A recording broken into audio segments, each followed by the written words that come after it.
सभी प्यारे बच्चों को जय यीशु। आज हम लोग फिर संडे मास के बाद मिले हैं धर्म शिक्षा ग्रहण करने के लिए। आज का जो पाठ है हमारा पाठ 5, प्रभु यीशु हमारे जीवन के स्रोत हैं। बहुत ही इंपॉर्टेंट पाठ है। पहले हम प्रभु यीशु से प्रार्थना करें कि इस पाठ में वो जो हमें सिखाना चाह रहे हैं हम वो अपने जीवन में धारण करें। सभी लोग हाथ जोड़ लीजिए। पिता परमेश्वर, आज जो आप हमको ज्ञान देने जा रहे हैं, हम वो सारी शिक्षाएं, वो सारा ज्ञान अपने जीवन में उतारे। हम पर अपनी आशीष और कृपाएं बरसाइए ताकि हम आपके द्वारा बताए हुए रास्तों पर चल सके और एक अच्छा क्रिस्तीय जीवन जिए। आमीन। पिता पवित्र आत्मा के नाम पर आमीन। सभी को जय यीशु। तो प्यारे बच्चों, आज का जो पाठ है पाठ 5, प्रभु यीशु हमारे जीवन के स्रोत है। ठीक है, अब आप देखिए एक चित्र मैं आपको दिखा रही हूँ। ये पेड़ पे बहुत सारे अंगूर लगे हुए हैं, है ना? क्यों? क्योंकि इसमें बहुत अच्छी खाद दी है और पानी दिया हुआ है। ओके, तो इसने बहुत अच्छे फल दिए हैं। दूसरा चित्र आप देखिए, इसमें चर्च है और प्रभु यीशु है। ठीक है, चर्च और प्रभु यीशु ये हमारे जीवन के स्रोत हैं। वो कैसे, वो मैं भी आपको पाठ में बताती हूँ। प्रभु यीशु ने हमारे क्रिस्तीय जीवन की तुलना दाखलता और उसकी डालियों से की है। प्रभु यीशु ने हमारे जीवन की तुलना दाखलता और उसकी डालियों से की है, जो मैंने आपको पहले चित्र में बताया। मैं सच्ची दाखलता हूँ और मेरा पिता बागवान है। वह उस डाली को जो मुझमें नहीं फलती काट देता है और उस डाली को जो फलती है छांटता है, जिससे वह और भी फल उत्पन्न करे। मैं दाखलता हूँ और तुम डालियां हो। जो मुझ में रहता है और मैं जिसमें रहता हूँ वही बहुत फलता है, क्योंकि मुझसे अलग रहकर तुम कुछ भी नहीं कर सकते। यदि कोई मुझ में नहीं रहता तो वह सूखी डाली की तरह फेंक दिया जाता है। लोग ऐसी डालियों को बटोर लेते हैं और आग में जला देते हैं। ठीक है, हमने पहले चित्र में जो देखा था, अंगूर का पेड़ बहुत फला फूला था, है ना? उसमें खूब सारे अंगूर लगे हुए थे। क्यों? क्योंकि उसमें अच्छी खाद थी और रोज पानी दिया जाता था। हमारा जीवन भी पेड़ की तरह है। हमारा जीवन भी पेड़ की तरह है, लेकिन हमारी खाद और हमारा पानी कहाँ है?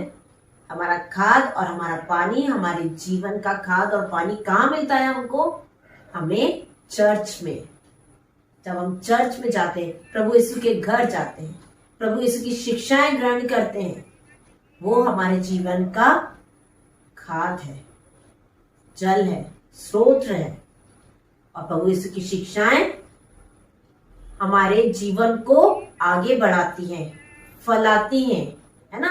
हम बहुत अच्छे अच्छे काम करते हैं। क्यों? क्योंकि हम प्रभु यीशु के मार्ग पर चलते हैं, उनकी शिक्षाओं को ग्रहण करते हैं। ओके, नेक्स्ट है, क्या तने में रहे बिना डालियां फल उत्पन्न कर सकती हैं?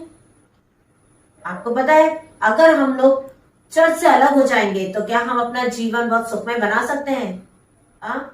हम लोग अपने अंतिम समय के बाद प्रभु यीशु के पास जा सकते हैं जब हम प्रभु यीशु की शिक्षा को ना सुनेंगे और उनके बताए हुए मार्गों पर ना चलेंगे।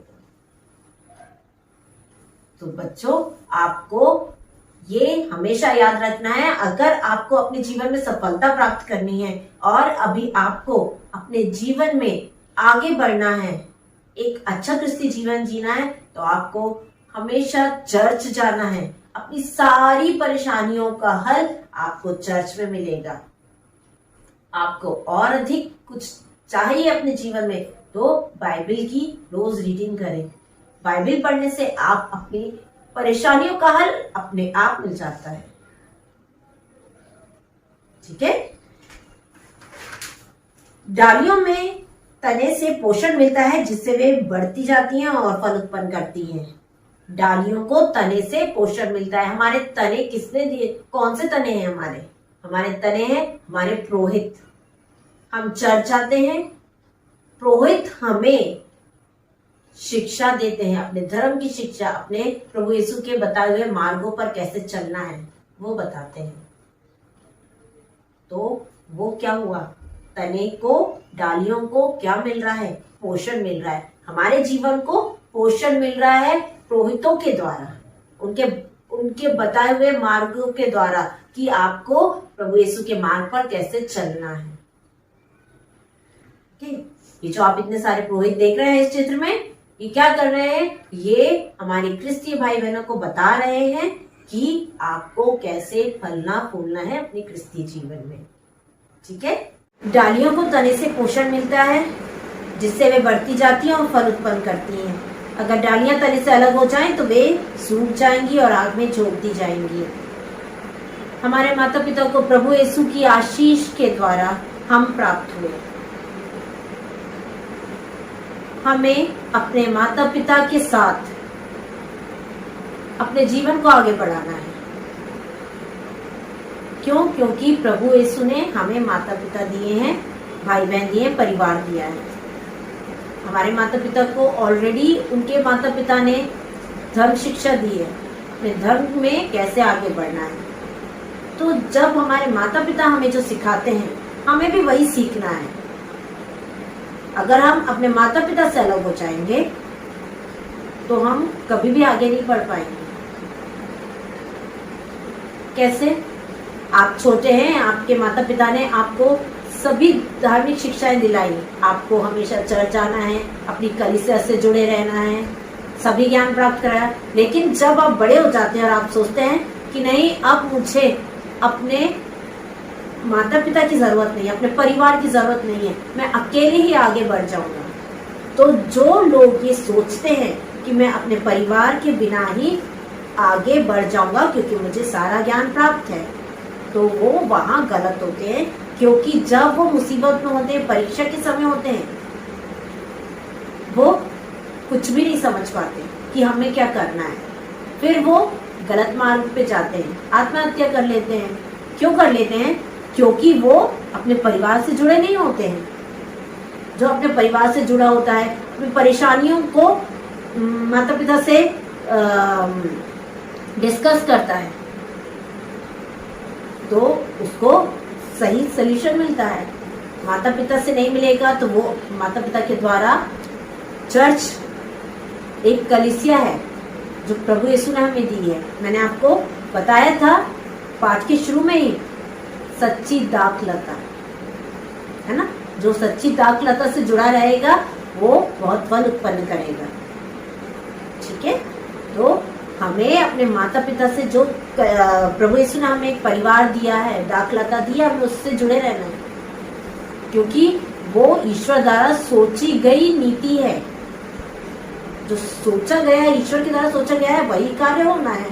हम अपनी तरफ से कार्य करेंगे तो हम सूख जाएंगे और आग में डाल दिए जाएंगे। क्योंकि उस समय हमारा ये जो दिमाग है वो कार्य करना ही बंद कर देगा। क्योंकि ईश्वर ने जो हमें हमारे जो जीवन को कलीसिया दी है, परिवार दिया है, पुरोहित दिया है, उसको अगर हम लोग छोड़ देंगे तो हम लोग सूख ही जाएंगे। अगर उसके साथ चलेंगे तो हमसे सफल व्यक्ति कोई नहीं हो सकता। समझ में आया आपको? तो आपको अपनी कलीसिया नहीं छोड़नी है। समझ गए? प्रभु यीशु है सच्ची दाखलता और हम उसकी डालियां हैं। प्रभु यीशु से जुड़े रहकर ही हम क्रिस्ती जीवन में आगे बढ़ सकते हैं। यदि हम डालियों के समान प्रभु यीशु से जुड़े नहीं रहते तो हम मुरझा जाएंगे। जिस तरह दाखलता में रहे बिना डालियां स्वयं नहीं फल सकती, उसी तरह मुझ में रहे बिना तुम नहीं फल सकते। यूहन्ना अध्याय 15 पद संख्या 4 में यूहन्ना ने लिखा। प्रभु यीशु सच्ची दाखलता है। प्रभु यीशु सच्ची दाखलता है, हम उसकी डालियां हैं। हम कलीसिया से जुड़े रहेंगे तो हम हमेशा अपने क्रिस्ती जीवन में आगे बढ़ेंगे। हमें कोई भी नहीं हरा सकता, हमारे मार्ग में कोई भी बाधा नहीं उत्पन्न कर सकता, क्योंकि हम प्रभु यीशु को साथ में लेकर चल रहे हैं। हमारा असली सबसे अच्छा दोस्त, मित्र, भाई बहन, माता पिता, सब कुछ प्रभु यीशु है।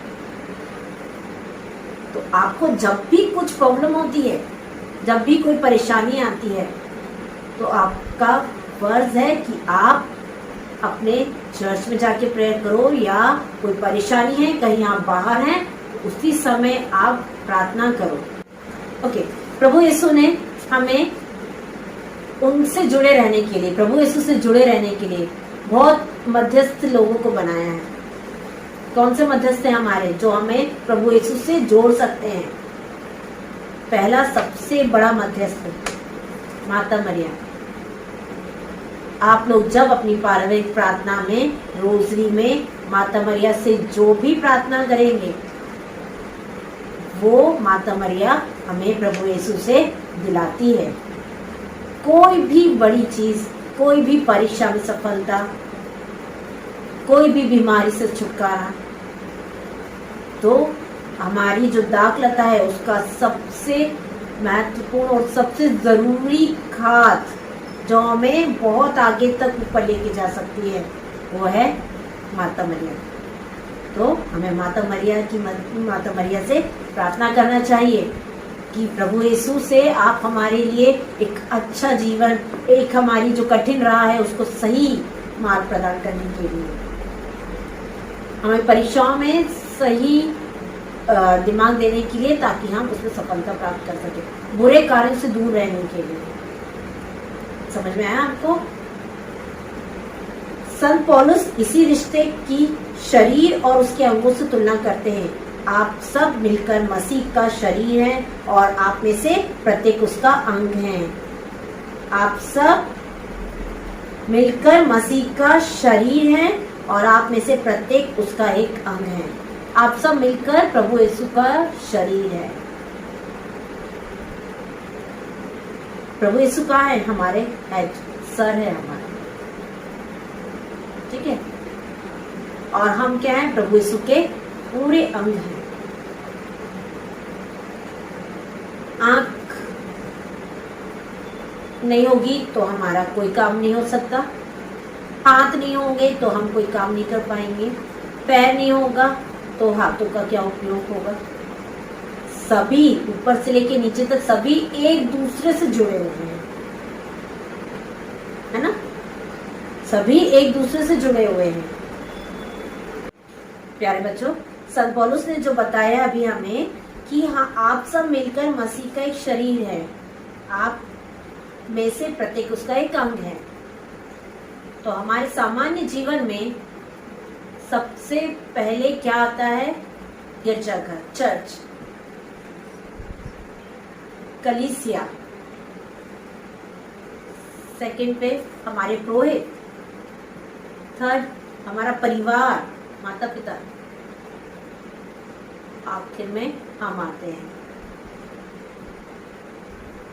ठीक है, आखिर में हम आते हैं, क्योंकि हम ही क्या करेंगे?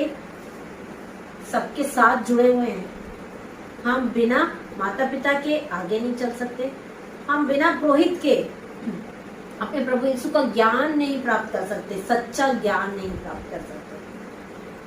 आज के समय में बहुत सारे ज्ञानी हैं, लेकिन प्रभु यीशु द्वारा चुने हुए हमारे पुरोहित जो हमें ज्ञान देते हैं प्रभु यीशु का, वो हमारे लिए सबसे महत्वपूर्ण है। उसके लिए, वो ज्ञान प्राप्त करने के लिए हमको कहाँ जाना है? सबसे टॉप की पोजीशन चर्च, गिरजाघर।